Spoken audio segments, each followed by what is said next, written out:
വായന വേണം. വായന ഈ യാത്രയ്ക്ക് വേണ്ടിയാണല്ലോ വായന വരുന്നത്. അപ്പോൾ ഈ ലോകത്തെക്കുറിച്ച് മൊത്തം ഒരു ധാരണയുണ്ടാവും.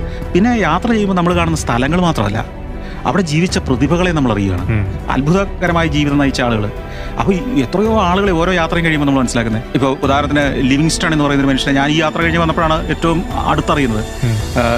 ഈ ലിവിങ്സ്റ്റൺ ആണ് ശരിക്കും പറഞ്ഞാൽ വിക്ടോറിയ ഫാൾസ് എന്ന് പറയുന്ന വെള്ളച്ചാട്ടം കണ്ടുപിടിക്കുകയും ആദ്യമായിട്ട് ആഫ്രിക്കയുടെ തെക്ക് മുതൽ വടക്ക് വരെ എക്സ്പ്ലോർ ചെയ്യുകയും ചെയ്ത വെള്ളക്കാരൻ.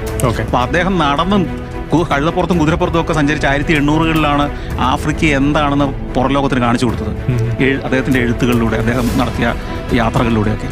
അപ്പോൾ ഇങ്ങനെയുള്ള മനുഷ്യരെ നമ്മൾ കാണുന്നു. അവരുടെ ജീവിതത്തിൻ്റെ അത്ഭുതകരമായ, ഇന്നത്തെ സാഹചര്യം പോലും അല്ലാത്ത 200 കൊല്ലം മുമ്പത്തെ സാഹചര്യത്തിൽ അവർ ഇത്രയും അത്ഭുതങ്ങൾ കാണിക്കുന്നു. ഇതൊക്കെ നമുക്ക് തരുന്ന എക്സൈറ്റ്മെൻറ്റ് ചെറുതല്ല, പ്രചോദനം ചെറുതല്ല. അപ്പോൾ പുതിയ ഒത്തിരി കാര്യങ്ങൾ നമുക്ക് കിട്ടും. അപ്പോൾ ഈ ആശയങ്ങൾ, ഒരു വിഷയം എന്ന് പറഞ്ഞാൽ നമുക്കതിൻ്റെ പല ആംഗിളിലുള്ള ആശയങ്ങൾ പെട്ടെന്ന് മനസ്സിലേക്ക് വരും. അതിലെ ഏത് വേണം അവിടെ പ്രയോഗിക്കാനെന്ന്